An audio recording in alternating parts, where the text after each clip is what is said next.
से को के झगड़ा हो, हमरा से को के झगड़ा हो। गइले कमाए बहरा हो, हमरा से को के झगड़ा हो। गइले कमाए बहरा हो, हमरा से को के झगड़ा हो।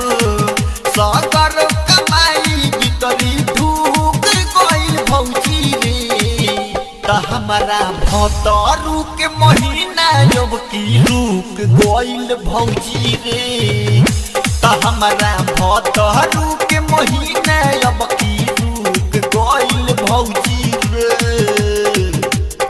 क्रांति रिकॉर्डिंग स्टूडियो कुचायकोट गोपालगंज।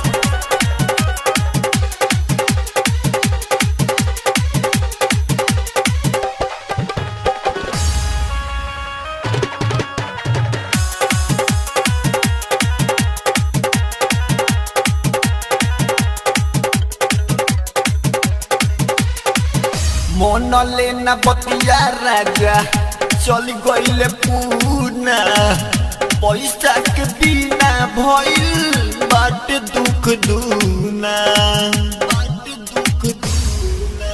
अरे मन लेना बतिया राजा चल गइले पूना, पैसा के बिना हमरो भइल दुख दूना।